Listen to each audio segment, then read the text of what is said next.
అన్నిటికి కాదు, సన్నం వడ్లు మాత్రమే ఇస్తామని చెప్తారు. మరి ఆ రోజు ఓట్ల కొరకు సన్నం వడ్లు వండించేటోళ్ళే మాకు ఓట్లు వేయాలా, దొడ్డు వడ్డించేటోళ్ళు మాత్రం మాకు ఓట్లు వేయద్దని ఒక మాట అంటే సరిపోతుండే కదా. ఆ రోజు ఏమంటారు, రాష్ట్రంలో పండే వడ్లన్నిటికీ మేము 500 రూపాయల బోనస్ అన్నారు. మరి అటువంటిప్పుడు మేము అర్థం చేసుకోగలుగుతాం. ఈ రాష్ట్ర ఆర్థిక పరిస్థితి బాగలేకపోవచ్చు, మీకు ఇవ్వాలన్న ఆలోచన ఉన్నా కూడా ఆర్థిక పరిస్థితి మీకు మద్దతు ఇవ్వకపోవచ్చు. దానికి ఇంకేదన్నా ఆలోచన ఉంటే, దానికి ఏదన్నా మార్గం ఉంటే ఈ సభ ద్వారా ఆలోచిస్తే, అన్నా నేను ఎవరిని కూడా ఏమంటలేనన్నా, మీరు చెప్పిన గొప్ప అన్నా, మీరు మాట్లాడిన మంచి మాటలు కూడా చెప్తున్నా కదన్నా. స్పీకర్ సార్ నేను ఎవరిని ఏమంటలేరు, మీరు మాట్లాడిన మంచి మాటలు చెప్తున్నా, మీ ముఖ్యమంత్రి గారి గురించి గొప్పగా చెప్తే గొప్పగా చెప్తున్నా.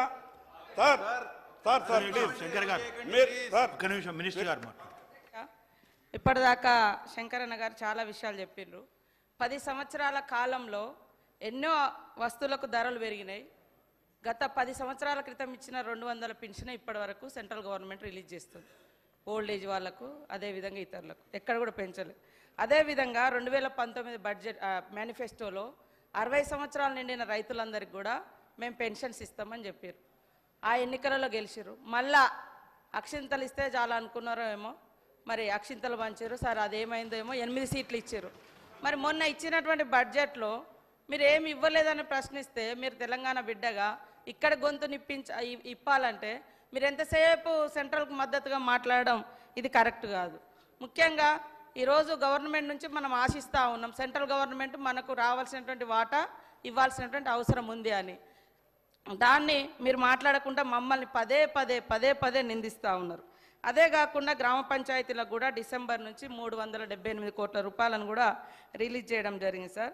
కాబట్టి మీరు కేంద్రంలో ఉన్నారు, నల్ల చట్టాలు లాంటి చట్టాలు చేయకుండా, రైతులను ముంచకుండా, రైతులు పండించేటువంటి పంటకు మద్దతు ధర చట్టాన్ని తీసుకురండి, దాన్ని డిమాండ్ చేయండి.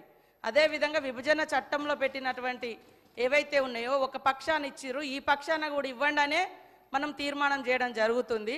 కాబట్టి మీరు ఈ పక్షా నుండి మాట్లాడాలని మా సోదరుని కోరుతా ఉన్నాను సార్. అధ్యక్ష, నేను ఎవరిని కూడా ఎక్కడ మంచి మీ ప్రభుత్వం చేస్తే తప్పకుండా నేను మంచిగానే మాట్లాడే ప్రయత్నం చేస్తాను. నేను ఎవరిని కించపరిచే విధంగా కూడా దయచేసి కొత్తగా వచ్చినటువంటి సభ్యుని కాబట్టి కొంత సహకరించమని మరొక్కసారి మీ అందరికీ విజ్ఞప్తి చేస్తున్నాను. మా అక్క మాట్లాడింది అధ్యక్ష, కేంద్ర ప్రభుత్వం ఏమిచ్చింది రైల్వే కోచ్ ఫ్యాక్టరీ ఎటువైందని అంటారు.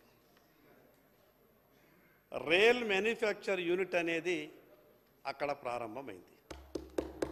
అసలు ఒకటి అర్థమైతే లేదు, అక్కడ రైల్ మ్యానుఫ్యాక్చరింగ్ యూనిట్లో రైల్వే కోచ్లు తయారు చేస్తారు, మిగతా రైలు ఇంజన్లు తయారు చేస్తారు, విడిభాగాలు తయారు చేస్తారు.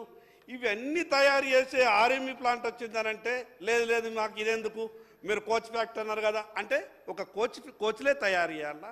ఆ రైల్ మ్యానుఫ్యాక్చర్ యూనిట్లో కేంద్ర ప్రభుత్వం స్పష్టంగా ఏపీ రీఆర్గనైజేషన్ బిల్లులో పెట్టిన దాని ప్రకారం అక్కడ ఆర్ఎంయు యూనిట్ ప్రారంభించింది. దాంట్లో అన్నీ కూడా ఉత్పత్తులు అవుతాయి. ఇంకొకటి ట్రైబల్ యూనివర్సిటీ, మొన్ననే అక్క కూడా ఇనాగ్రేషన్లో పార్టిసిపేట్ అయింది. అక్కడ టెంపరీ క్యాంప్ కూడా మొన్న ప్రారంభోత్సవం చేసినారు. అక్క ఉండే ఆ ప్రారంభోత్సవం నేను ఒక ఫోటో తీసిన అక్క కూడా దాంట్లో ఉండే. ఇంకా దాంట్లో ఒకటి అధ్యక్ష, రాష్ట్ర ప్రభుత్వం 150 ఎకరాల భూమి ఇవ్వాలి, ఆ మాట ఎక్కడ చెప్పరు. రాష్ట్ర ప్రభుత్వం తప్పిదాలు మాత్రం ఒక్క మాట చెప్పరు. మీరు 150 ఎకరాలు వెంటనే ఇచ్చే ప్రయత్నం చేయండి అక్క. అవన్నీ కూడా కేంద్ర ప్రభుత్వం రావాల్సినవి తప్పకుండా మనమంతా కలిసిపోదాం అక్క.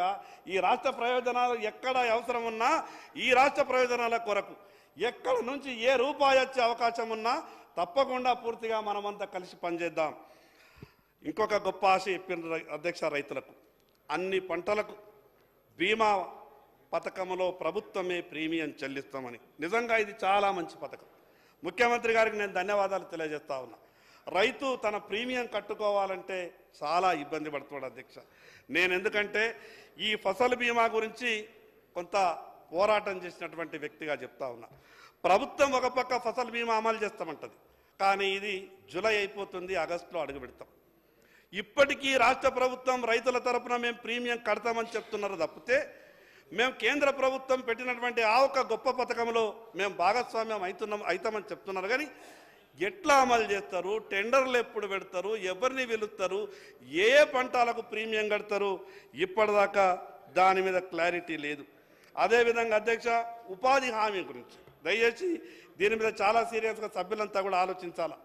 ఉపాధి హామీని వ్యవసాయానికి అనుసంధానం జరగాల, లేకుంటే